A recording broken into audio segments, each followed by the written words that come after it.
ಪ್ರೀತಿಯ ಎಲ್ಲ ಸ್ಪರ್ಧಾ ಮಿತ್ರರೇ, ನೋಡಿ, ಶಾಂತಮಾರ್ಗ ಸ್ಪರ್ಧಾತ್ಮಕ ಪರೀಕ್ಷೆಗಳ ತರಬೇತಿ ಸಂಸ್ಥೆ ಬೆಂಗಳೂರು ಈ ಒಂದು ತರಗತಿಗಳಿಗೆ ಎಲ್ಲರಿಗೂ ಸಹ ಆಹ್ವಾನವನ್ನು ಕೊಡ್ತಾ ಇದ್ದೀನಿ. ಇವತ್ತಿನ ಒಂದು ಟಾಪಿಕ್, ಯಾವ ಒಂದು ವಿಚಾರದ ಬಗ್ಗೆ ನಾವು ನಿಮ್ಮ ಬಗ್ಗೆ ಮಾತಾಡಲಿಕ್ಕೆ ಬಂದಿದ್ದೀವಿ ಇಲ್ಲಿ ಅಂತ ಅಂದಾಗ, ಇದೇ 3ನೇ ತಾರೀಕು 9ನೇ ತಿಂಗಳು 2025ರಲ್ಲಿ ಕೇಳಲಾದಂತಹ ಒಂದು ಕಮ್ಯುನಿಕೇಶನ್ ಪತ್ರಿಕೆ ಏನಿತ್ತು, HKಗೆ ಸಂಬಂಧಪಟ್ಟಂತೆ, ಇಂಡಸ್ಟ್ರಿಯಲ್ ಡಿಪಾರ್ಟ್ಮೆಂಟ್ ಎಕ್ಸಾಮ್ಗೆ ಸಂಬಂಧಪಟ್ಟಂತೆ ಆಫೀಸರ್ ಪೋಸ್ಟ್ ಏನ್ ಕಾಲಾಗಿತ್ತು, ಆ ಒಂದು ಕ್ವಶನ್ ಪೇಪರ್ ಅನ್ನ ಇಲ್ಲಿ ಡಿಕೋಡ್ ಮಾಡ್ಲಿಕ್ಕೆ ಬಂದಿರತಕ್ಕಂಥದ್ದು. ಕನ್ನಡ ಒಂದು ಪರೀಕ್ಷೆ ಏನಿದೆ, ಆ ಒಂದು ಕನ್ನಡದ ಬಗ್ಗೆ ನಾನು ನಿಮಗೆ ಸಂಪೂರ್ಣವಾದಂತ ಕೀ ಉತ್ತರಗಳನ್ನ ಕೊಡ್ತಾ ಹೋಗ್ತೀನಿ. ಅದರ ಬಗ್ಗೆ ಒಂದಷ್ಟು ವಿಚಾರಗಳನ್ನ ಡಿಸ್ಕಷನ್ ಅನ್ನ ಮಾಡ್ತಾ ಹೋಗ್ತೀನಿ.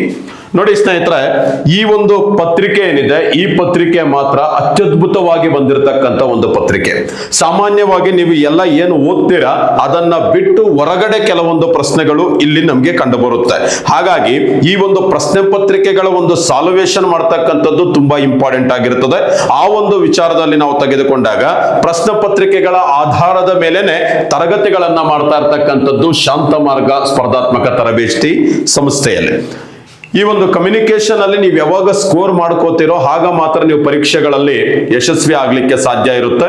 ಶಾಂತಮಾರ್ಗ ತರಗತಿಗಳಲ್ಲಿ ನಿಮ್ಗೆ ಈಗಾಗಲೇ ಕಮ್ಯುನಿಕೇಶನ್ ಅಡ್ಮಿಷನ್ ಓಪನ್ ಆಗಿದೆ. ಎಲ್ಲರೂ ಸಹ ಅಡ್ಮಿಷನ್ ಅನ್ನ ತಗೊಳ್ಳಿ, ಉತ್ತಮವಾದಂತಹ ಒಂದು ಅಂಕಗಳನ್ನ ಗಳಿಸಿ ಅಂತ ಆಶಿಸ್ತಾ ಇವತ್ತಿನ ಒಂದು ಪ್ರಶ್ನೆ ಪತ್ರಿಕೆಯ ಕಡೆಗೆ ನಾವಿಲ್ಲಿ ಹೋಗೋಣ. ನೋಡಿ, 21ನೇ ಒಂದು ಪ್ರಶ್ನೆಯನ್ನ ನಾವಿಲ್ಲಿ ನೋಡ್ತಾ ಇದ್ದೀವಿ. ಹಿಂದಿನ ಒಂದು ತರಗತಿಯಲ್ಲಿ 20 ಪ್ರಶ್ನೆಗಳ ಬಗ್ಗೆ ಡಿಸ್ಕಷನ್ ಅನ್ನ ಮಾಡಿದ್ದೆ. ಇಲ್ಲಿ 21ನೇ ಒಂದು ಪ್ರಶ್ನೆಯನ್ನ ನಾವಿಲ್ಲಿ ನೋಡೋದಾದ್ರೆ ಏನು ಪ್ರಶ್ನೆ ಆಗಿದೆ ಅಂತ ನೋಡಿ. ಇಲ್ಲಿ ಬಡತನ ಡ್ಯಾಶ್ ವ್ಯಾಕರಣಾಂಶಕ್ಕೆ ಒಂದು ಉದಾಹರಣೆ ಆಗಿದೆ. ಬಡತನ ಅಂತಕ್ಕಂಥ ಶಬ್ದವನ್ನ ಕೊಟ್ಟಿದ್ದಾರೆ. ಈ ಒಂದು ಶಬ್ದವನ್ನ ಕೊಟ್ಟು ಇದು ಯಾವುದು, ತದ್ದಿತಾಂತ ನಾಮನ, ಕೃದಾಂತನ, ತದ್ದಿತಾಂತ ಭಾವನಾಮನ, ತದ್ದಿತಾಂತ ಅವ್ಯಯನ ಅಂತಕ್ಕಂಥ ಒಂದು ಪ್ರಶ್ನೆಯನ್ನ ಇಲ್ಲಿ ಕೇಳಲಾಗಿರುತ್ತೆ. ನೋಡಿ, ಫಸ್ಟ್ ಆಗಿ ನಾವು ತದ್ದಿತಾಂತ ಅಂತ ಅಂದ್ರೆ ಈ ತದ್ದಿತಾಂತಗಳು ಯಾವುದಕ್ಕೆ ಸಂಬಂಧಪಟ್ಟಿದೆ ಅಂತ ಕೇಳಿದಾಗ, ತದ್ದಿತಾಂತಗಳು ಸಂಬಂಧಪಟ್ಟಿರೋದು ಸ್ವಲ್ಪ ಹೆಚ್ಚು ಕಡಿಮೆ ನಾವು ನೋಡೋದಾದ್ರೆ ನಾಮಪದದ ಕಡೆಗೆ ವಾಲುತ್ತೆ ಅಂತ ಹೇಳ್ತೀವಿ. ಅದೇ ಕೃದಂತ ಅಂತ ನೋಡಿದಾಗ ಅದು ಕ್ರಿಯಾಪದದ ಕಡೆಗೆ ವಾಲುತ್ತೆ. ರೈಟ್. ಈ ಬಡತನ ಅಂತಕ್ಕಂಥದ್ದು ಏನಾಗುತ್ತೆ ಅಂತ ಅಂದಾಗ, ಬಡತನ ಅಂತಕ್ಕಂಥದ್ದು ಇಲ್ಲಿ ತದ್ದಿತಾಂತ ಭಾವನಾಮ ಆಗುತ್ತೆ. ನೋಡಿ, ತದ್ದಿತಾಂತ ಹೇಗಾಗುತ್ತೆ ಅಂತಕ್ಕಂಥದ್ದು ನಮ್ಗಿಲ್ಲಿ ತಿಳಿದಿರಬೇಕಾಗುತ್ತೆ. ತದ್ದಿತಾಂತ ಯಾವ ರೀತಿಯಾಗಿ ತದ್ದಿತಾಂತ ಆಗುತ್ತೆ ಅಂತ ನಾವಿಲ್ಲಿ ಚರ್ಚೆಯನ್ನ ಮಾಡಿ ನೋಡೋದಾದ್ರೆ, ನಾಮ ಪ್ರಕೃತಿಗಳು ಅಂತ ಏನ್ ಬರ್ತವೆ, ಈ ನಾಮ ಪ್ರಕೃತಿಗಳಿಗೆ 2 ರೀತಿಯ ಪ್ರತ್ಯಯಗಳು ಹಚ್ಕೊಂಡ್ ಬರುತ್ತೆ. ನಾಮ ಪ್ರಕೃತಿಗಳಿಗೆ ಏನಾಗುತ್ತೆ, 2 ರೀತಿಯ ಪ್ರತ್ಯಯಗಳು ಹಚ್ಕೊಂಡ್ ಬರುತ್ತೆ. ಒಂದು ನಾಮ ವಿಭಕ್ತಿ ಪ್ರತ್ಯಯಗಳು, ಮತ್ತೊಂದು ತದ್ದಿತ ಪ್ರತ್ಯಯಗಳು ಅಂತ. ತದ್ದಿತ ಪ್ರತ್ಯಯಗಳು ನಾಮ ಪ್ರಕೃತಿಗಳಿಗೆ ನಾಮ ವಿಭಕ್ತಿ ಪ್ರತ್ಯಯಗಳು ಹಚ್ಚಿಕೊಂಡು ಬಂದಾಗ ಅದೇನಾಗುತ್ತೆ, ನಾಮಪದವಾಗುತ್ತೆ. ಅದೇ ನಾಮ ಪ್ರಕೃತಿಗಳಿಗೆ ತದ್ದಿತ ಪ್ರತ್ಯಯಗಳು ಹಚ್ಚಿಕೊಂಡು ಬಂದಾಗ ಅದೇನಾಗುತ್ತೆ ಅಂದ್ರೆ ತದ್ದಿತಾಂತವಾಗುತ್ತೆ ಅಂತಕ್ಕಂಥದ್ದನ್ನ ನೋಡ್ತೀವಿ. ಓಕೆ, ಇಲ್ಲಿ ಒಂದು ಉದಾಹರಣೆ ಬೇಕಾದ್ರೂ ನಾವು ನಿಮಗೆ ಕೊಡ್ತಾ ಹೋಗ್ಬೋದು. ಇಲ್ಲಿ ಒಂದು ಉದಾಹರಣೆಯನ್ನ ನೋಡಿ. ಬರೆ ಅಂತಕ್ಕಂಥದ್ದು ಏನಾಗುತ್ತೆ, ಇಲ್ಲಿ ಕ್ರಿಯಾಪದ ಆಗುತ್ತೆ. ಬರೆ ಅಂತಕ್ಕಂಥ ಕ್ರಿಯಾಪದ ಆಗಿರುವುದರಿಂದ ಇಲ್ಲಿ ನಾವು ತಗೊಳ್ಳೋದಿಕ್ಕೆ ಅವಕಾಶ ಇರೋದಿಲ್ಲ. ನಾವು ತಗೋಬೇಕಾಗಿರ್ತಕ್ಕಂಥದ್ದು ಇಲ್ಲಿ ನಾಮ ಪ್ರಕೃತಿಗಳನ್ನ ನಾವು ತೆಗೆದುಕೊಳ್ಳಬೇಕಾಗಿರುತ್ತೆ. ಯಾವುದನ್ನ ತೆಗೆದುಕೊಳ್ಬೇಕು ಅಂತ ಅಂದ್ರೆ ನಾಮ ಪ್ರಕೃತಿಗಳನ್ನ ನಾವಿಲ್ಲಿ ತೆಗೆದುಕೊಳ್ಳಬೇಕಾಗಿರುತ್ತೆ. ಫಾರ್ ಎಕ್ಸಾಂಪಲ್ ಅಂತ ನೋಡೋದಾದ್ರೆ ಹೃದಯ ಅಂತ ಇದೆ, ಹೃದಯ ಪ್ಲಸ್ ಅನ್ನು ಅಂತ ಇದೆ, ಅನ್ನು ಅಂತ ಇದೆ. ಏನಾಯ್ತು ಅಂತ ನೋಡಿದಾಗ ಹೃದಯವನ್ನು ಅಂತ ಆಯ್ತು, ಹೃದಯವನ್ನು ಅಂತ ಆಯ್ತು. ಅದೇ ಈ ಕಡೆನು ಹೃದಯ ಅಂತ ಇದೆ, ಹೃದಯ ಪ್ಲಸ್ ವಂತ ಅಂತ ಇದೆ, ವಂತ. ಏನಾಯ್ತು ಅಂತ ಅಂದಾಗ ಹೃದಯವಂತ ಅಂತ ಆಯ್ತು, ಹೃದಯವಂತ ಅಂತ ಆಯ್ತು. ಅರ್ಥ ಮಾಡ್ಕೊಳ್ಳಿ, ನಾಮ ಪ್ರಕೃತಿಯನ್ನ ತಗೋಬೇಕೇ ಹೊರತು ನಾಮ ಪ್ರಕೃತಿಯನ್ನ ಬಿಟ್ಟು ಧಾತುವನ್ನ ನಾವು ಇಲ್ಲಿ ತೆಗೆದುಕೊಳ್ಳಬಾರದು. ಅದು ಗೊತ್ತಿರಲಿ ನಿಮ್ಗೆ. ಇಲ್ಲಿ ನೋಡಿ ಅಬ್ಸರ್ವ್ ಮಾಡಿ. ಈಗ ಹೃದಯ ಅಂತಕ್ಕಂಥದ್ದು ಏನಾಗುತ್ತೆ ಅಂದ್ರೆ ನಾಮ ಪ್ರಕೃತಿ ಆಯ್ತು, ಅನ್ನು ಅಂತಕ್ಕಂಥದ್ದು ಏನಾಯ್ತು ಅಂದ್ರೆ ವಿಭಕ್ತಿ ಪ್ರತ್ಯಯ ಆಯ್ತು. ಆದ್ರೆ ಹೃದಯವನ್ನು ಅನ್ನೋದೇನಾಗುತ್ತೆ ಅಂದ್ರೆ ನಾಮಪದ ಆಗುತ್ತೆ. ಅದೇ ರೀತಿಯಾಗಿ ನಾವಿಲ್ಲಿ ನೋಡೋದಾದ್ರೆ ನೋಡಿ, ಈ ಕಡೆ ಹೃದಯ ಅನ್ನೋದೇನು ಅಂದ್ರೆ ಈಗಾಗಲೇ ಗೊತ್ತಿದೆ, ನಾಮ ಪ್ರಕೃತಿ. ವಂತ ಅಂತಕ್ಕಂಥದ್ದೇನು ಅಂತ ಅಂದ್ರೆ ತದ್ದಿತ ಪ್ರತ್ಯಯ. ಯಾವುದೇ ತದ್ದಿತ ಪ್ರತ್ಯಯಗಳು ಅಂತ ಅಂದಾಗ ವಿಭಕ್ತಿ ಪ್ರತ್ಯಯಗಳನ್ನು ಹೊರತುಪಡಿಸಿ ಬರುವಂತಹ ಒಂದು ಪ್ರತ್ಯಯಗಳಿಗೆ ನಾವು ತದ್ದಿತ ಪ್ರತ್ಯಯಗಳು ಅಂತ ಹೇಳಿ ಕರೆಯಲಾಗುತ್ತೆ. ಹಾಗಾಗಿ ವಂತ ಅಂತಕ್ಕಂಥದ್ದು ಏನಾಗುತ್ತೆ, ತದ್ದಿತ ಪ್ರತ್ಯಯ ಆಗುತ್ತೆ. ಹೀಗೆ ಹೃದಯ ಪ್ಲಸ್ ವಂತ ಅಂತಕ್ಕಂಥದ್ದು ಸೇರಿಸಿದಾಗ ಹೃದಯವಂತ ಅಂತ ಆಯ್ತು. ಈ ಹೃದಯವಂತ ಅನ್ನೋದೇನಿದೆ ಇದು ತದ್ದಿತ ಅಂತ ಆಯ್ತು. ಓಕೆ, ಹಾಗಾಗಿ ಈ ಬಡತನ ಅಂತಕ್ಕಂಥದ್ದನ್ನ ನಾವು ನೋಡಿದಾಗ ಇದು ತದ್ದಿತಾಂತಕ್ಕೆ ಸಂಬಂಧಪಟ್ಟಿದೆ. ಆ ತದ್ದಿತಾಂತದಲ್ಲಿ ಯಾವುದು ಅಂದ್ರೆ 3 ಪ್ರಕಾರಗಳು ಬರ್ತವೆ. ತದ್ದಿತಾಂತದಲ್ಲಿ ಯಾವ್ದಾವ್ದು ಅಂತ ನೋಡಿದಾಗ ತದ್ದಿತಾಂತ ನಾಮ ಅಂತ ಬರುತ್ತೆ, ತದ್ದಿತಾಂತ ನಾಮ, ತದ್ದಿತಾಂತ ಭಾವನಾಮ ಅಂತ ಬರುತ್ತೆ, ತದ್ದಿತಾಂತ ಅವ್ಯಯ ಅಂತ ಬರುತ್ತೆ. ಓಕೆ, ಇಲ್ಲಿ ತದ್ದಿತಾಂತ ಭಾವನಾಮದ ಮೇಲೆ ಪ್ರಶ್ನೆ ಆಗಿರ್ತಕ್ಕಂಥದ್ದು ಇಷ್ಟೇ. ತದ್ದಿತಾಂತ ಭಾವನಾಮ ಅಂತ ಅಂದ್ರೆ ನಾಮ ಪ್ರಕೃತಿಗಳ ಮುಂದೆ, ನಾಮ ಪ್ರಕೃತಿಗಳ ಮುಂದೆ ತದ್ದಿತ ಪ್ರತ್ಯಯಗಳಾದಂತಹ ತನ, ತನ, ಇಕೆ, ಇಕೆ, ಊ, ಊ, ಪೂ, ಮೇ ಎಂಬ ಇತ್ಯಾದಿ ಪ್ರತ್ಯಯಗಳು ಸೇರಿ ಆಗುವಂತಹ ಒಂದು ಪದಗಳಿಗೆ ನಾವು ತದ್ದಿತಾಂತ ಭಾವನಾಮ ಅಂತ ಹೇಳಿ ಕರಿತೀವಿ. ತದ್ದಿತಾಂತ ಭಾವನಾಮ ಅಂತ ಹೇಳಿ ಕರೆಯಲಾಗುತ್ತೆ. ಇಲ್ಲಿ ನಾವು ನೋಡಿದಾಗ ತನ ಅಂತಕ್ಕಂಥದ್ದು ಸೇರ್ಪಡೆ ಆಗಿದೆ ನೋಡಿ. ಇಲ್ಲಿ ಬಡ ಪ್ಲಸ್ ತನ, ಬಡತನ. ಓಕೆ, ತನ ಅಂತಕ್ಕಂಥದ್ದು ಅದು ತದ್ದಿತಾಂತ ಭಾವನಾಮಕ್ಕೆ ಸಂಬಂಧಪಟ್ಟಂತ ಪ್ರತ್ಯಯ ಆಗಿದೆ. ಹಾಗಾಗಿ ಇದು ತದ್ದಿತಾಂತ ಭಾವನಾಮ ಆಗಿರುತ್ತೆ ಅಂತಕ್ಕಂಥದ್ದನ್ನ ನಾವಿಲ್ಲಿ ನೋಡ್ತಾ ಹೋಗ್ತೀವಿ. ನೋಡಿ, ಕ್ಲಾಸ್ ಅಲ್ಲಿ ಹೆಚ್ಚೆಚ್ಚು ಡಿಸ್ಕಷನ್ ಅನ್ನ ಮಾಡೋಣ. ಇಲ್ಲಿ ಕೆಲವೊಂದು ವಿಚಾರಗಳ ಬಗ್ಗೆ ಮಾತ್ರ ನಿಮ್ಗೆ ಪ್ರಸ್ತಾಪವನ್ನ ಮಾಡಿ ಮುಂದೆ ಹೋಗ್ತಿರ್ತೀನಿ. ಆಯಾ ಪ್ರಶ್ನೆಗೆ ಏನು ಅವಶ್ಯಕತೆ ಇರುತ್ತೋ ಅಷ್ಟನ್ನ ಇಲ್ಲಿ ಡಿಸ್ಕಷನ್ ಅನ್ನ ಮಾಡ್ತಾ ಹೋಗ್ತೀನಿ. ಕ್ಲಾಸ್ ಅಲ್ಲಿ ಹೆಚ್ಚು ಹೆಚ್ಚು ಮಾಹಿತಿಗಳ ಬಗ್ಗೆ ನೋಡ್ತಾ ಹೋಗೋಣ. ಮುಂದಿನ ಒಂದು ಪ್ರಶ್ನೆಗೆ ಹೋಗೋಣ. ನೋಡಿ, 22ನೇ ಒಂದು ಪ್ರಶ್ನೆ ಇದೆ. ಏನಿದೆ ಅಂತ ಅಂದಾಗ ನೋಡಿ, ಇಲ್ಲಿ ಕೇಳಿರುವಂತಹ ಒಂದು ಪ್ರಶ್ನೆ ಏನು ಅಂದ್ರೆ, ಘನವ ಮನಗಂಡು ಅದನ್ನೊಂದು ಮಾತಿಗೆ ತಂದು ನುಡಿದರೆ ಅದಕ್ಕದೆ ಕಿರಿದು ನೋಡ, ಇದರ ಒಂದು ಅರ್ಥ ಏನು ಅಂತಕ್ಕಂಥದ್ದನ್ನ ಕೇಳಿದ್ದಾರೆ. ಇದರ ಅರ್ಥ ನೋಡಿ, ಅನುಭವವನ್ನ, ಆಪ್ಷನ್ ಎ ನಲ್ಲಿ ನಿಮಗೆ ಕೊಟ್ಟಿರ್ತಕ್ಕಂಥದ್ದೇನಿದೆ, ಈ ಅನುಭವವನ್ನು ಮಾತಿನಲ್ಲಿ ಹಿಡಿದಿಡಲು ಸಾಧ್ಯವಿಲ್ಲ ಎಂಬುದನ್ನ ಇದಕ್ಕೆ ಸರಿಯಾದಂತ ಒಂದು ಉತ್ತರ ಅಂತ ಹೇಳ್ತೀವಿ. ಘನವ ಮನಗಂಡು ಅದನ್ನೊಂದು ಮಾತಿಗೆ ತಂದು ನುಡಿದರೆ ಅದಕ್ಕದೇ ಕಿರಿದು ನೋಡ, ಇದು ಅನುಭವವನ್ನು ಮಾತಿನಲ್ಲಿ ಹಿಡಿದಿಡಲು ಸಾಧ್ಯವಿಲ್ಲ ಎಂಬ ಅರ್ಥವನ್ನ ಕೊಡುತ್ತೆ. ಹಾಗಾಗಿ ಇದಕ್ಕೆ ಸರಿಯಾದ ಉತ್ತರ 1ನೇದಾಗಿರುತ್ತೆ ಅನ್ನೋದನ್ನ ನಾವಿಲ್ಲಿ ನೋಡ್ತಾ ಹೋಗ್ತೀವಿ. ನೋಡಿ, ಮುಂದಿನ ಒಂದು ಪ್ರಶ್ನೆ ಇದೆ. ಬಲೂಚಿಸ್ತಾನದಲ್ಲಿ ಬಳಕೆಯಾಗುತ್ತಿರುವಂತಹ, ಬಲೂಚಿಸ್ತಾನ ಏನಿದೆ ಆ ಒಂದು ಬಲೂಚಿಸ್ತಾನದಲ್ಲಿ ಬಳಕೆಯಾಗುತ್ತಿರುವಂತಹ ದ್ರಾವಿಡ ಭಾಷೆ ಯಾವುದು ಅಂತ ಕೇಳಿದ್ದಾರೆ. ಬಲೂಚಿಸ್ತಾನದಲ್ಲೂ ದ್ರಾವಿಡ ಭಾಷೆಗಳ ಒಂದು ಬಳಕೆ ಆಗ್ತಾ ಇದೆ. ಅದರಲ್ಲಿ ದ್ರಾವಿಡ ಭಾಷೆಯಲ್ಲಿ ಬೇರೆ ಬೇರೆ ಬೇರೆ ಬೇರೆ ಭಾಷೆಗಳು ಬರ್ತವೆ. ಅದರಲ್ಲಿ ಯಾವ ಭಾಷೆ ಬಳಕೆ ಆಗ್ತಾ ಇದೆ ಅಂತ ಕೇಳಿದ್ದಾರೆ. ತರಗತಿಗಳಲ್ಲಿ ದ್ರಾವಿಡ ಭಾಷೆಗಳ ಬಗ್ಗೆ ಒಂದಷ್ಟು ಮಾಹಿತಿಯನ್ನ ಕೊಡ್ತೀನಿ. ನೀವು ಅಷ್ಟೇ ಯಾರು ದ್ರಾವಿಡ ಭಾಷೆಗಳ ಬಗ್ಗೆ ಒಂದಷ್ಟು ಮಾಹಿತಿಯನ್ನ ಕಲೆಕ್ಟ್ ಮಾಡಿ ಇಟ್ಕೋಬೇಕು. ಈ ಒಂದು ಪ್ಲೇಸ್ಮೆಂಟ್ ಅಲ್ಲಿ ಪ್ರಶ್ನೆ ಆಗ್ತಾ ಇದೆ. ಓಕೆ, ನೋಡಿ, ಇಲ್ಲಿ ಸರಿಯಾದ ಉತ್ತರ ಏನಪ್ಪಾ ಇಲ್ಲಿ ಅಂತ ಅಂದಾಗ, ಬಲೂಚಿಸ್ತಾನದಲ್ಲಿ ಬಳಕೆಯಾಗುತ್ತಿರುವಂತಹ ದ್ರಾವಿಡ ಭಾಷೆ ಯಾವುದು ಅಂತ ಅಂದ್ರೆ ಬ್ರಾಹುಯಿ ಅಂತಕ್ಕಂಥ ಒಂದು ದ್ರಾವಿಡ ಭಾಷೆ ಬಲೂಚಿಸ್ತಾನದಲ್ಲಿ ಬಳಕೆಯಾಗುತ್ತಿದೆ ಅಂತಕ್ಕಂಥದ್ದನ್ನ ನಾವಿಲ್ಲಿ ನೋಡ್ತಾ ಹೋಗ್ತೀವಿ. ಬನ್ನಿ ಮುಂದಿನ ಒಂದು ಪ್ರಶ್ನೆಗೆ ಹೋಗೋಣ. ಮುಂದಿನ ಒಂದು ಪ್ರಶ್ನೆ ಇದೆ ನೋಡಿ. ಮುಂದಿನ ಪ್ರಶ್ನೆ ಶಹನಾಯಿ ಅಂತ ಕೊಡ್ತಾರೆ. ಇಲ್ಲಿ ಶಹನಾಯಿ ಅಂತ ಕೊಟ್ಟಿದ್ದಾರೆ. ಈ ಶಹನಾಯಿ ಪದವು ಈ ಭಾಷೆಯಿಂದ ಕನ್ನಡಕ್ಕೆ ಬಂದಿದೆ. ತಿಳ್ಕೊಳ್ಳಿ, ಕನ್ನಡ ಭಾಷೆಗೆ ಬೇರೆ ಬೇರೆ ಭಾಷೆಯಿಂದ ಪದಗಳು ಬಂದು ಸೇರ್ಕೊಂಡಿದೆ. ಓಕೆ, ಕನ್ನಡ ಭಾಷೆ ಏನಿದೆ, ಕನ್ನಡ ಭಾಷೆಗೆ ಆಯಾ ಕಾಲಘಟ್ಟದಲ್ಲಿ ಬೇರೆ ಭಾಷೆಗಳ ಒಂದು ಪ್ರಭಾವಕ್ಕೆ ಒಳಗಾಗುತ್ತಲೇ ಇದೆ ಅಂತಕ್ಕಂಥದ್ದನ್ನ ನೋಡ್ತೀವಿ. ಅಟ್ ಪ್ರೆಸೆಂಟ್ ಇಂದಿನ ಒಂದು ದಿನದಲ್ಲಿ ನೋಡೋದಾದ್ರೆ ಅತಿ ಹೆಚ್ಚಾಗಿ ಇಂಗ್ಲಿಷ್ ಒಂದು ಹೇರಳ ಆಗ್ತಾ ಇದೆ ಕನ್ನಡದ ಮೇಲೆ ಅಂತಕ್ಕಂಥದ್ದು ನೋಡ್ತೀವಿ. ಯಾಕೆಂದ್ರೆ ಸಾಕಷ್ಟು ನಾವು ಕನ್ನಡ ಪದಗಳ ಪದಗಳನ್ನ ಬಳಕೆ ಮಾಡದೆ ಇಂಗ್ಲಿಷ್ ಪದಗಳನ್ನೇ ಬಳಕೆ ಮಾಡ್ತಿರ್ತೀವಿ. ಹೀಗೆ ಮೊದಲಿಂದಲೂ ಸಹ ಏನಾಗಿದೆ, ಕನ್ನಡ ಭಾಷೆಯ ಮೇಲೆ ಬೇರೆ ಭಾಷೆಗಳ ಒಂದು ಪ್ರಾಬಲ್ಯ ಮೆರೆದೇ ಇದೆ. ಆದರೆ ಎಲ್ಲ ಒಂದು ಭಾಷೆಯ ಪದಗಳನ್ನ ಬಳಸಿಕೊಂಡು ನಮ್ಮ ಕನ್ನಡ ಉನ್ನತವಾಗಿ ಬೆಳೀತಾ ಇದೆ ಅಂತಕ್ಕಂಥದ್ದು ಗೊತ್ತಿರಬೇಕಾಗುತ್ತೆ. ಹಾಗಾಗಿ ನೋಡಿ, ಇಲ್ಲಿ ಯಾವ ಭಾಷೆಯಿಂದ ಬಂದಂತ ಶಬ್ದಗಳು ಅನ್ನೋದನ್ನ ಕ್ವಶನ್ ಕೇಳ್ತಾನೆ ಇರ್ತಾರೆ. ಕನ್ನಡ ಭಾಷೆಗೆ ಬೇರೆ ಭಾಷೆಯಿಂದ ಬಂದು ಸೇರಿಕೊಂಡ ಶಬ್ದಗಳು ಯಾವ್ಯಾವ ಇದಾವೆ ಅನ್ನೋದನ್ನ ನೀವು ಅಧ್ಯಯನ ಮಾಡಬೇಕಾಗಿರುತ್ತೆ. ಓಕೆ, ನೋಡಿ, ಪೋರ್ಚುಗೀಸ್ ಭಾಷೆಯಿಂದ ಬಂದ ಶಬ್ದಗಳು ನೋಡ್ತೀರಾ, ಉರ್ದು ಭಾಷೆಯಿಂದ ಬಂದಿದ್ದು, ಇಂಗ್ಲಿಷ್ ಭಾಷೆಯಿಂದ ಬಂದಿದ್ದು, ಸಂಸ್ಕೃತದಿಂದ ಬಂದಿದ್ದು, ಹಿಂದೂಸ್ತಾನಿ ಭಾಷೆಯಿಂದ ಬಂದಿರತಕ್ಕಂತ ಒಂದು ಶಬ್ದಗಳಿದಾವೆ, ಅರಬ್ಬಿ ಭಾಷೆಯಿಂದ ಬಂದ ಶಬ್ದಗಳಿದಾವೆ, ಮರಾಠಿ ಭಾಷೆಯಿಂದ ಬಂದ ಶಬ್ದಗಳಿದಾವೆ.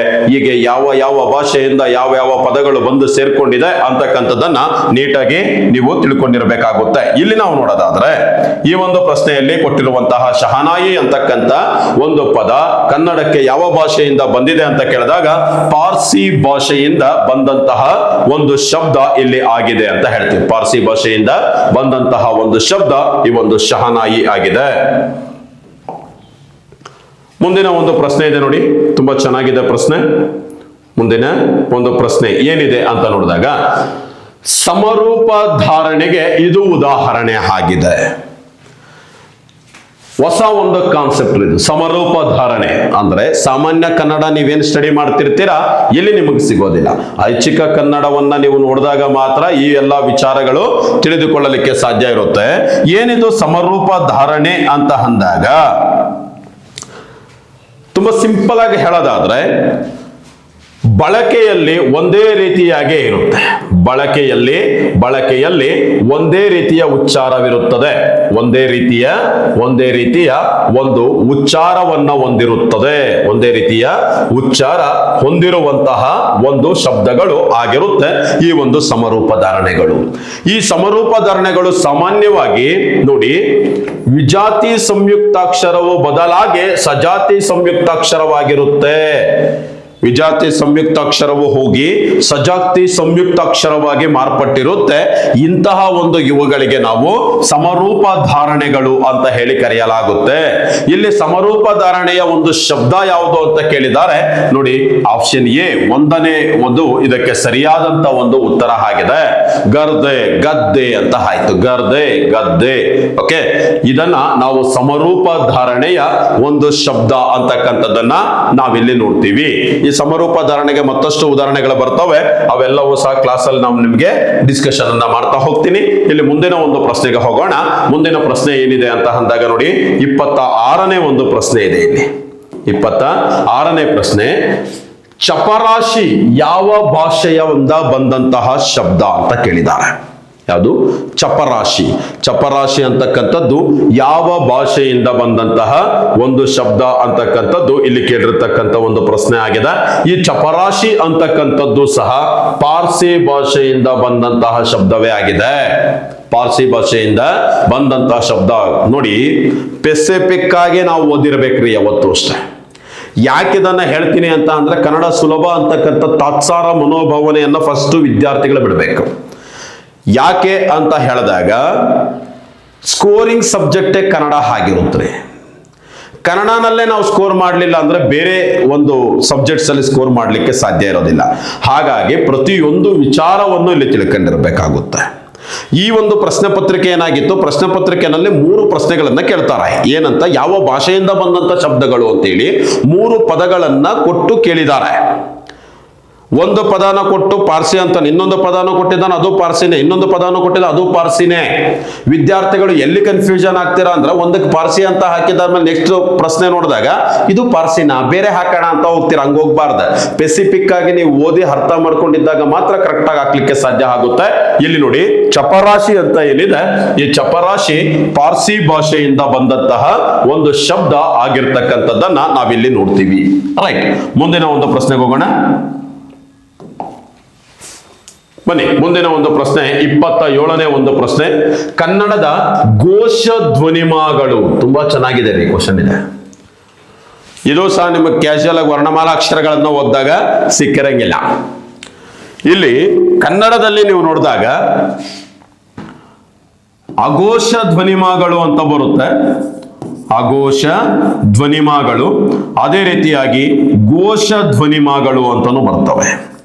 ಘೋಷ ಧ್ವನಿಮಾಗಳು, ಅಘೋಷ ಧ್ವನಿಮ ಮತ್ತು ಘೋಷ ಧ್ವನಿಮ ಅಂತಕ್ಕಂಥದ್ದು ನಿಮಗೆ ಬರುತ್ತೆ. ಅದೇ ರೀತಿಯಾಗಿ ನಾಮಿಗಳು ಅಂತ ಬರುತ್ತೆ, ನಾಮಿಗಳು ಅಂತ ಹೇಳಿ ಬರುತ್ತೆ. ಅದೇ ಘೋಷ ಅಘೋಷದಲ್ಲಿ ಮತ್ತೆ ಬೇರೆ ಬೇರೆ ಬೇರೆ ಪ್ರಕಾರಗಳು ಬರ್ತವೆ. ಓಕೆ, ಅದರಲ್ಲೂ ಈಶತ್ ವರ್ಣಗಳು ಅಂತ ಬರ್ತವೆ. ಹೀಗೆ ಸಾಕಷ್ಟು ಬೇರೆ ಬೇರೆ ಪ್ರಕಾರಗಳಿದಾವ್ರಿ ಇದರಲ್ಲಿ. ಇದರ ಬಗ್ಗೆ ನೀವೇನ್ ಮಾಡಬೇಕಾಗಿರುತ್ತೆ, ಸ್ಟಡಿ ಮಾಡಬೇಕಾಗಿರುತ್ತೆ. ಇದರ ಬಗ್ಗೆ ಸ್ಟಡಿಯನ್ನ ನೀವು ಮಾಡಿದ್ದೇ ಆದ್ರೆ ಈ ರೀತಿಯ ಪ್ರಶ್ನೆಗಳಿಗೆ ನೀವು ಉತ್ತರವನ್ನ ಕೊಡಲಿಕ್ಕೆ ಸಾಧ್ಯ ಆಗಿರುತ್ತೆ. ರೈಟ್, ಹಾಗಾದ್ರೆ ಇದರಲ್ಲಿ ಘೋಷ ಧ್ವನಿಮಗಳು ಯಾವುದು ಅಂತಕ್ಕಂಥದ್ದು ಇಲ್ಲಿ ಕೇಳಿರ್ತಕ್ಕಂಥ ಪ್ರಶ್ನೆ. ಇಲ್ಲಿ ಘೋಷ ಧ್ವನಿಮಗಳು ಯಾವುದು ಅಂತ ಅಂದಾಗ ಗ ಜಾಡ ದಾಬ, ಗ ಜಾಡ ದಾಬ ಅಂತಕ್ಕಂಥದ್ದು ಇದು ಘೋಷ ಧ್ವನಿಮಗಳಾಗಿದ್ದಾವೆ. ಅದೇ ಅಘೋಷ ಧ್ವನಿಮಗಳು ಯಾವುವು ಅಂತ ಅಂದಾಗ ಇಲ್ಲಿದೆ ನೋಡಿ, ಕ ಚಾಟ ತಾಪ, ಇದನ್ನ ಅಘೋಷ ಧ್ವನಿಮಗಳು ಅಂತ ಹೇಳಿ ಕರೆಯಲಾಗುತ್ತೆ. ಓಕೆ, ಘೋಷ ಧ್ವನಿಮಗಳು, ಅಘೋಷ ಧ್ವನಿಮಗಳು, ನಾಮಿಗಳು, ಹೀಗೆ ಸಾಕಷ್ಟು ಇಲ್ಲಿ ಪ್ರಕಾರಗಳು ಬರ್ತವೆ. ಆ ಎಲ್ಲ ಪ್ರಕಾರಗಳನ್ನ ಕ್ಲಾಸಲ್ಲಿ ಡಿಸ್ಕಷನ್ ಮಾಡೋಣ. ಮುಂದಕ್ಕೆ ಹೋಗೋಣ. ಮುಂದಿನ ಒಂದು ಪ್ರಶ್ನೆ ಇದೆ ನೋಡಿ, 28ನೇ ಒಂದು ಪ್ರಶ್ನೆ ನೋಡಿ. 28ನೇ ಪ್ರಶ್ನೆ ಏನಿದೆ ಅಂತ ಅಂದಾಗ ಹೇಜೀಬಾ ಪದದ ಅರ್ಥವೇನು ಅಂತ ಇದೆ. ಹೇಜೀಬಾ ಪದದ ಅರ್ಥ ಏನು ಅಂತಕ್ಕಂಥದ್ದು ಇಲ್ಲಿ ಕೇಳಿರ್ತಕ್ಕಂಥ ಒಂದು ಪ್ರಶ್ನೆ ಆಗಿದೆ. ಹೇಜೀಬಾ ಪದದ ಅರ್ಥ ಏನು ಅಂತ ಅಂದಾಗ ದೂತ ಅಂತ ಆಗುತ್ತೆ. ದೂತ ಅಂತಕ್ಕಂಥದ್ದು ಇಲ್ಲಿ ಹೇಜೀಬಾ ಪದದ ಒಂದು ಅರ್ಥ ಆಗಿದೆ ಅನ್ನೋದನ್ನ ನೋಡ್ತೀವಿ. ಇಲ್ಲಿ ಪದಕೋಟಿ ಅಂದ್ರೆ ಪದಗಳ ಅರ್ಥದ ಬಗ್ಗೆ ನಿಮಗೆ ಪ್ರಶ್ನೆಗಳು ಬಂದೇ ಬರುತ್ತೆ. ಪದಗಳ ಅರ್ಥಗಳನ್ನ ತಪ್ಪದೆ ನೀವೇನ್ ಮಾಡಬೇಕಾಗುತ್ತೆ, ಅಧ್ಯಯನವನ್ನ ಮಾಡಬೇಕಾಗುತ್ತೆ. ಯಾವ ಯಾವ ಪದಕ್ಕೆ ಏನೇನು ಅರ್ಥ ಇದೆ ಅನ್ನೋದನ್ನ ಒಂದಷ್ಟು ಮಾಹಿತಿಯನ್ನ ಕಲೆಕ್ಟ್ ಮಾಡಿ ನೀವು ಅಧ್ಯಯನವನ್ನ ಮಾಡಿ ಅದನ್ನ ನೆನಪಿನಲ್ಲಿ ಇಟ್ಟುಕೊಳ್ಳಬೇಕಾದ ಅವಶ್ಯಕತೆ ಇದೆ ಅಂತ ಹೇಳ್ತೀನಿ. ಮುಂದಿನ ಒಂದು ಪ್ರಶ್ನೆಗೆ ಹೋಗೋಣ. 29ನೇ ಪ್ರಶ್ನೆ ಇದೆ ನೋಡಿ. ಏನಿದೆ ಈ ಒಂದು 29ನೇ ಪ್ರಶ್ನೆ ಅಂತ ಅಂದಾಗ ಆಧ್ಯಾತ್ಮಿಕತೆ ಪ್ರಧಾನವಾಗಿ ಪ್ರಕಟವಾದ ಆಧುನಿಕ ಕನ್ನಡ ಸಾಹಿತ್ಯದ ಘಟ್ಟ ಯಾವುದು ಅಂತ ಕೇಳಿದ್ದಾರೆ. ಆಧುನಿಕ ಕನ್ನಡ ಸಾಹಿತ್ಯದಲ್ಲಿ ಸಾಕಷ್ಟು ಘಟ್ಟಗಳು ಬರ್ತವೆ. ಓಕೆ ನೋಡಿ, ನಾವು ಸಾಹಿತ್ಯ ಚರಿತ್ರೆ ಅಂತ ಏನು ಓದ್ತೀವಿ, ಸಾಹಿತ್ಯ ಚರಿತ್ರೆಯನ್ನ ಓದಬೇಕಾದ್ರೆ ಸಾಹಿತ್ಯವನ್ನ 3 ರೀತಿಯಾಗಿ ಡಿವೈಡ್ ಮಾಡಬಹುದು.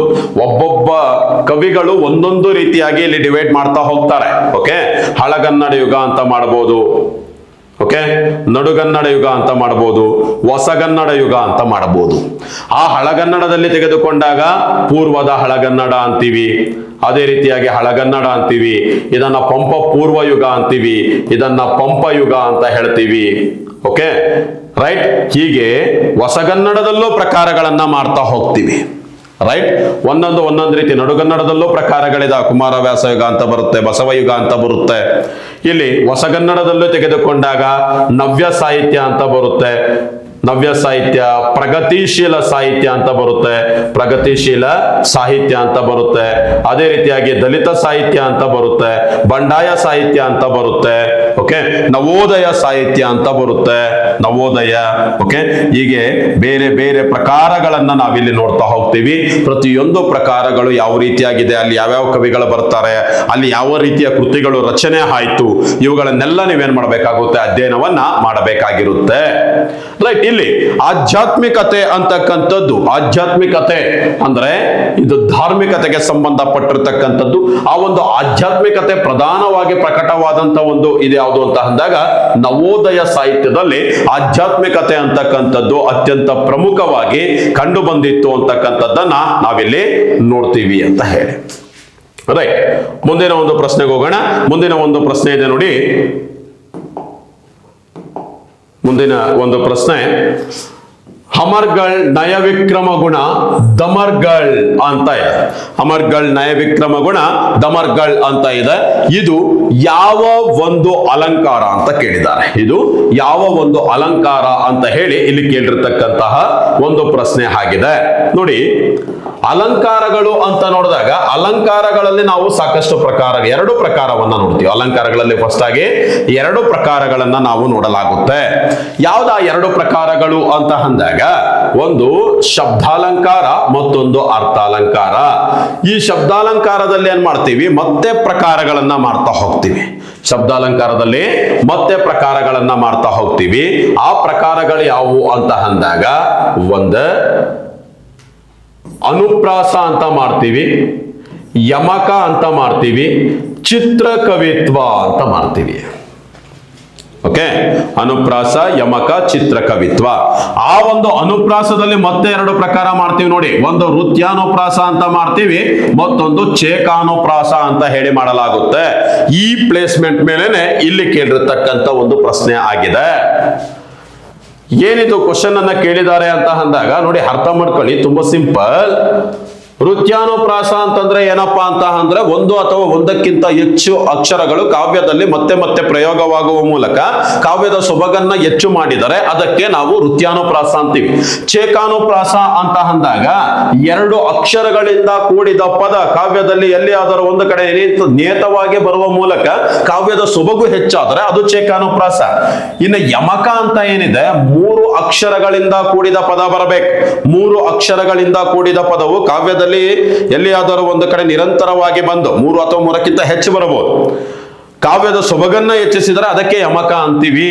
ಓಕೆ, ಅದೇ ಚಿತ್ರಕವಿತ್ವ ಅಂತ ನೋಡಿದಾಗ ಈ ಚಿತ್ರಕವಿತ್ವದಲ್ಲಿ ನಾವು ಕವಿಗಳು ಯಾವುದೇ ಒಂದು ಪದಗಳನ್ನ ಆರಿಸಿ ಜೋಡಿಸಿ ಒಂದು ಅತ್ಯದ್ಭುತವಾದಂತ ಒಂದು ರೀತಿಯಲ್ಲಿ ಬರವಣಿಗೆಯನ್ನ ಮಾಡಿದ್ರೆ ಅದಕ್ಕೆ ನಾವು ಚಿತ್ರಕವಿತ್ವ ಅಂತ ಹೇಳಿ ಕರೆಯಲಾಗುತ್ತೆ. ಇಲ್ಲಿ ನಾವು ನೋಡಿದಾಗ ನೋಡಿ, ಅಮರ್ಗಳ್, ಅಮರ್ಗಳ್ ಮತ್ತೆ ದಮರ್ಗಳ್ ಅಂತ ಬರುತ್ತೆ. ಓಕೆ, ಇಲ್ಲಿ ಟೈಪ್ ಮಾಡುವಾಗ ಒಂಚೂರು ಮಿಸ್ಟೇಕ್ ಆಗಿರುತ್ತಷ್ಟೇ. ದಮರ್ಗಳ್ ಅಂತ ನಾವು ಅದನ್ನು ಬರೀತೀವಿ. ಅಮರ್ಗಳ್ ಮತ್ತು ದಮರ್ಗಳ್. ಅಮರ್ಗಳ್, ದಮರ್ಗಳ್ ನೋಡಿ, ನಾಲ್ಕು ಅಕ್ಷರದಿಂದ ಕೂಡಿದ ಪದ, ನಾಲ್ಕು ಅಕ್ಷರಗಳಿಂದ ಕೂಡಿದ ಪದ, ಒಂದೇ ವ್ಯಂಜನಗಳಿಂದ ಕೂಡಿದಾವೆ. ಒಂದೇ ವ್ಯಂಜನದಿಂದ ಕೂಡಿದಂತ ಮೂರು ಅಥವಾ ಮೂರಕ್ಕಿಂತ ಹೆಚ್ಚು ಅಕ್ಷರಗಳು ಬಂದಿದ್ದಾವೆ. ಹಾಗಾಗಿ ಇದು ಯಾವುದಕ್ಕೆ ಒಂದು ಉದಾಹರಣೆ ಆಗುತ್ತೆ ಅಂತ ಅಂದಾಗ ಯಮಕಕ್ಕೆ ಉದಾಹರಣೆ ಆಗುತ್ತೆ ನೋಡಿ. ಇದು ಯಾವುದಕ್ಕೆ ಉದಾಹರಣೆ ಆಗುತ್ತೆ ಅಂತ ಅಂದ್ರೆ ಯಮಕ ಇದಕ್ಕೆ ಸರಿಯಾದಂತಹ ಒಂದು ಉತ್ತರ ಆಗಿರುತ್ತೆ. ಓಕೆನಾ, ಇದು ಯಮಕ ಆಗುತ್ತೆ ಅಂತಕ್ಕಂಥದ್ದು ಗೊತ್ತಿರಲಿ. ನೆಕ್ಸ್ಟ್ ಬನ್ನಿ, 31ನೇ ಒಂದು ಪ್ರಶ್ನೆ ಇದೆ ನೋಡಿ. 31ನೇ ಪ್ರಶ್ನೆ, ಅಚ್ಚಗನ್ನಡದಲ್ಲಿ ಬರುವಂತಹ ಲಾಕ್ಕೆ ಡ್ಯಾಶ್ ಎಂದು ಕರೆಯುವರು ಅಂತ ಇದೆ. ಅಚ್ಚಗನ್ನಡದಲ್ಲಿ ಲಾವನ್ನ ಯಾವುದರಿಂದ ಕರೆಯಲಾಗುತ್ತೆ ಅಂತ ಕೇಳಿದ್ದಾರೆ. ನೋಡಿ, ಅಚ್ಚಗನ್ನಡದಲ್ಲಿ ನಾವು ಲಾವನ್ನ ಯಾವ ರೀತಿಯಾಗಿ ಕರೆಯಲಾಗುತ್ತೆ ಅಂದ್ರೆ ಕುಳ ಅಂತ ಕರಿತೀವಿ. ಲಾವನ್ನ ಏನಂತ ಕರಿತೀವಿ ಅಂತ ಅಂದಾಗ ಕುಳ, ಕುಳ ಎಂದು ನಾವಿಲ್ಲಿ ಕರೆಯಲಾಗುತ್ತೆ ಅನ್ನೋದನ್ನ ನೋಡ್ತೀವಿ ಅಂತ ಹೇಳಿ.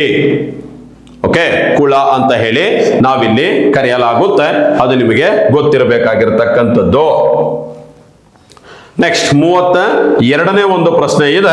ಈ 32ನೇ ಪ್ರಶ್ನೆಯನ್ನ ನಾವಿಲ್ಲಿ ನೋಡಿದಾಗ ಅವರ್ ಉದತ್ತರ್ ಎಂಬುದು ಡ್ಯಾಶ್ಗೆ ಒಂದು ಉದಾಹರಣೆ ಆಗಿದೆ ಅಂತ ಕೇಳಿದ್ದಾರೆ.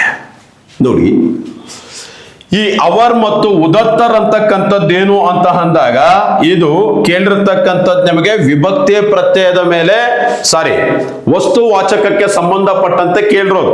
ಆ ವಸ್ತುವಾಚಕದಲ್ಲಿ ನಾಮಪದಾನ, ಸರ್ವನಾಮನ, ಗುಣವಾಚಕನ, ಸಂಖ್ಯಾವಾಚಕನ ಅಂತ ಕೇಳಿದ್ದಾರೆ. ನೀವು ಹೊಸಗನ್ನಡವನ್ನ ಓದಿದಾಗ ನಿಮ್ಗೆ ಇದು ಗೊತ್ತಾಗಂಗಿಲ್ಲ. ಓಕೆ, ಇದು ಎಲ್ಲಿ ನಿಮಗೆ ಸಿಗುತ್ತೆ ಅಂತಂದ್ರೆ ಅವರ್ ಮತ್ತು ಉದತ್ತರ್ ಪೂರ್ವದ ಹಳಗನ್ನಡದಲ್ಲಿ ಬಳಕೆಯಾಗಿರ್ತಕ್ಕಂಥದ್ದು. ಈ ಅವರ್ ಮತ್ತು ಉದತ್ತರ್ ಅಂತಕ್ಕಂಥದ್ದೇನು ಅಂತ ಅಂದಾಗ ಸರ್ವನಾಮಗಳಾಗಿ ಪೂರ್ವದ ಹಳಗನ್ನಡದಲ್ಲಿ ಅವರ್ ಮತ್ತು ಉದತ್ತರ್ ಅಂತಕ್ಕಂಥದ್ದು ಸರ್ವನಾಮ ಅಂತ ಹೇಳ್ತೀವಿ. ಆದ್ರೆ ನಮ್ಮ ಹಳಗನ್ನಡದಲ್ಲಿ, ನಮ್ಮ ಒಂದು ಕನ್ನಡದಲ್ಲಿ ನೋಡೋದಾದ್ರೆ, ಹೊಸಗನ್ನಡದಲ್ಲಿ ನೋಡೋದಾದ್ರೆ ಅವನು ಅಂತೀವಿ, ಇವನು ಅಂತೀವಿ, ಇವನು, ಅವರು ಅಂತೀವಿ, ಇವರು ಅಂತೀವಿ. ಓಕೆ, ಅಂದ್ರೆ ನಾಮಪದದ ಬದಲಾಗಿ ಬಳಸ್ತಕ್ಕಂಥದ್ದು ಏನಿದೆ ಅದಕ್ಕೆ ಸರ್ವನಾಮಗಳು ಅಂತ ಹೇಳಿ ಕರೆಯಲಾಗುತ್ತೆ. ಇಲ್ಲಿ ಅವರ್ ಮತ್ತು ಉದತ್ತರ್ ಏನಿದೆ ಅದು ಸರ್ವನಾಮಗಳಾಗಿರುತ್ತೆ. ಪೂರ್ವದ ಹಳಗನ್ನಡದ ಒಂದು ವಿಚಾರಗಳನ್ನ ಇಲ್ಲಿ ಕೊಟ್ಟಿರ್ತಕ್ಕಂಥದ್ದು. ನೆಕ್ಸ್ಟ್ ಮುಂದಿನ ಒಂದು ಪ್ರಶ್ನೆ ಇದೆ ನೋಡಿ, 33ನೇ ಒಂದು ಪ್ರಶ್ನೆಗೆ ಹೋಗೋಣ. 33ನೇ ಪ್ರಶ್ನೆ ಏನಿದೆ ಅಂತ ಅಂದಾಗ ಚಪ, ಚಪ ಪದದ ಅರ್ಥವೇನು ಅಂತ ಇದೆ. ಇಲ್ಲಿ ಚಪ ಎಂಬ ಪದದ ಅರ್ಥ ಏನು ಅಂತ ಕೇಳಿದ್ದಾರೆ. ಚಪ ಎಂಬ ಪದದ ಅರ್ಥ ಏನು ಅಂತ ಅಂದಾಗ ಬಿದಿರು ಅಂತ ಆಗುತ್ತೆ. ಚಪ ಪದದ ಅರ್ಥ ನೋಡಿ ಬಿದಿರು ಅಂತಕ್ಕಂಥದ್ದು ಇಲ್ಲಿ ಸರಿಯಾದಂತಹ ಒಂದು ಉತ್ತರ ಆಗಿರುತ್ತೆ ಅನ್ನೋದನ್ನ ನಾವು ನೋಡ್ತಾ ಹೋಗ್ತೀವಿ. ರೈಟ್, 34ನೇ ಒಂದು ಪ್ರಶ್ನೆಗೆ ಹೋಗೋಣ. 34ನೇ ಪ್ರಶ್ನೆ ಏನಿದೆ ಅಂತ ಅಂದಾಗೆ ಕೆಳಗಿನವುಗಳಲ್ಲಿ ಗುಂಪಿಗೆ ಸೇರದ ಅವ್ಯಯವನ್ನ ಗುರುತಿಸಿ. ಅವ್ಯಯಗಳ ಮೇಲೆ ಕೇಳಿರ್ತಕ್ಕಂಥ ಒಂದು ಪ್ರಶ್ನೆಗಳಾಗಿದ್ದಾವೆ. ಅವ್ಯಯಗಳಲ್ಲಿ ಸಾಕಷ್ಟು ಪ್ರಕಾರಗಳು ಬರ್ತಾವೆ ನಿಮ್ಗೆ. ಅವ್ಯಯಗಳಲ್ಲಿ ನಾವು ನೋಡೋದಾದ್ರೆ ಸಾಮಾನ್ಯ ಅವ್ಯಯ ಅಂತೀವಿ, ಅನುಕರಣ ಅವ್ಯಯ ಅಂತೀವಿ, ಸಂಬೋಧಕ ಅವ್ಯಯ ಅಂತೀವಿ, ಸಂಬಂಧಾರ್ಥಕ ಅವ್ಯಯ ಅಂತೀವಿ, ಕ್ರಿಯಾರ್ಥಕ ಅವ್ಯಯ ಅಂತ ಅಂತೀವಿ, ಭಾವಸೂಚಕ ಅವ್ಯಯ ಅಂತ ಅಂತೀವಿ. ಓಕೆ, ಭಾವಸೂಚಕ ಅವ್ಯಯ ಅಂತ ಹೇಳಿ ಕರೆಯಲಾಗುತ್ತೆ, ಅವಧರಣಾತ್ಮಕ ಅವ್ಯಯ ಅಂತ ಹೇಳಿ ಕರೆಯಲಾಗುತ್ತೆ, ತದ್ದಿತಾಂತ ಅವ್ಯಯ ಅಂತೀವಿ, ಕೃದಾಂತ ಅವ್ಯಯ ಅಂತೀವಿ. ಹೀಗೆ ಸಾಕಷ್ಟು ಪ್ರಕಾರಗಳನ್ನ ನಾವಿಲ್ಲಿ ನೋಡ್ತಾ ಹೋಗ್ತೀವಿ. ಅದರಲ್ಲಿ ನಮಗಿಲ್ಲಿ ಕೇಳಿರ್ತಕ್ಕಂಥದ್ದೇನು ಅಂತ ಅಂದಾಗ ಇಲ್ಲಿ ಪದಗಳನ್ನ ಕೊಟ್ಟಿದ್ದಾರೆ. 3 ಪದಗಳೇನಾಗುತ್ತೆ, 3 ಪದಗಳು ಒಂದು ಅವ್ಯಯ ಆಗಿದೆ, ಮತ್ತೊಂದು ಪದ ಏನಾಗಿರುತ್ತೆ, ಮತ್ತೊಂದು ಅವ್ಯಯಕ್ಕೆ ಉದಾಹರಣೆ ಆಗಿರುತ್ತೆ. ಹಾಗಾಗಿ ಇದನ್ನ ಆಯ್ಕೆ ಮಾಡಿ ಅಂತ ಕೇಳಿರ್ತಕ್ಕಂಥದ್ದು. ಇಲ್ಲಿ ನೋಡಿ, ಅರ್ಥ ಮಾಡ್ಕೊಳ್ಳಿ, ತುಂಬಾ ಸಿಂಪಲ್ ಆಗಿದೆ. ಮೆಲ್ಲನೆ, ಬೇಗನೆ, ಸುಮ್ಮನೆ, ಈ 3 ಏನಿದೆ, ಈ 3 ಸಹ ನಾವು ಸಾಮಾನ್ಯ ಅವ್ಯಯಗಳು ಅಂತ ಕರಿತೀವಿ. ಸಾಮಾನ್ಯ ಅವ್ಯಯಗಳು ಅಂತ ಹೇಳಿ ಕರೆಯಲಾಗುತ್ತೆ ಈ 3. ಇನ್ನು 3 ಒಂದಾಗಿದ್ದಾಗ ದಗ್ಗನೆ ಅಂತಕ್ಕಂಥದ್ದೇ ಇಲ್ಲಿ ಪ್ರತ್ಯೇಕವಾಗಿದೆ. ಹಾಗಾಗಿ ದಗ್ಗನೆ ಅಂತಕ್ಕಂಥದ್ದು ಗುಂಪಿಗೆ ಸೇರೋದಿಲ್ಲ. ರೈಟ್, ಹಾಗಾದ್ರೆ ಇಲ್ಲಿ ದಗ್ಗನೆ ಅಂತಕ್ಕಂಥದ್ದು ಯಾವ ಒಂದು ಅವ್ಯಯ ಆಗುತ್ತೆ ಅಂತ ಕೇಳಿದಾಗ ಇದು ಅನುಕರಣ ಅವ್ಯಯ ಆಗಿರುತ್ತೆ.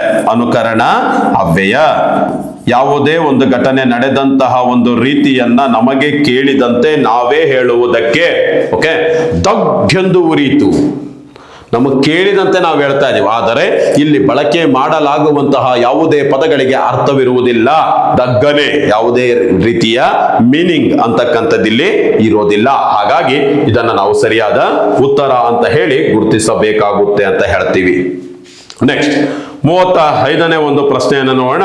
35ನೇ ಪ್ರಶ್ನೆ ಏನಿದೆ ಅಂತ ಅಂದಾಗ ನೋಡಿ, ಅಮಾವಾಸ್ಯೆ ಕತ್ತಲು ಎಂಬ ಶಬ್ದ ಡ್ಯಾಶ್ ಅಂತ ಕೇಳಿದ್ದಾರೆ. ಅಮಾವಾಸ್ಯೆ ಕತ್ತಲು ಎಂಬ ಶಬ್ದವು ಏನಾಗುತ್ತೆ ಅಂತ ಕೇಳಿದ್ದಾರೆ.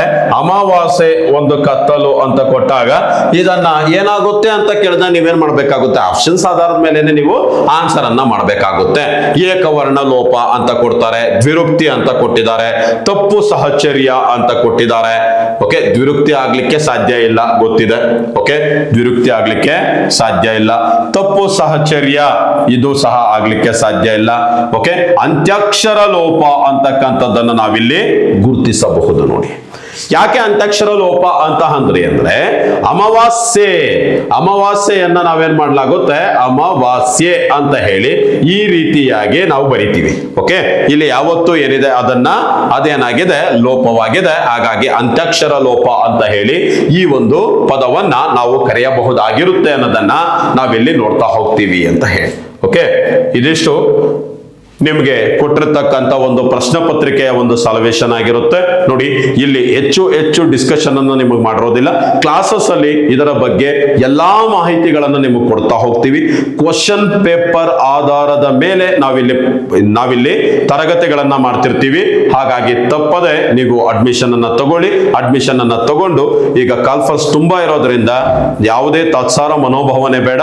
ಕೂಡಲೇ ನೀವು ಅಡ್ಮಿಷನ್ ಅನ್ನ ತಗೊಂಡು ಚಂದ ಓದಿ ಒಂದು ಒಳ್ಳೆ ಜಾಬ್ ಹೋಗ್ಬೇಕು ಅಂತ ಆಶಿಸ್ತಾ ನನ್ನ ಒಂದು ಕ್ಲಾಸ್ ಅನ್ನ ಇವತ್ತಿನ ಇದರಲ್ಲಿ ಮುಗಿಸ್ತಾ ಇದ್ದೀನಿ. Thank you so much.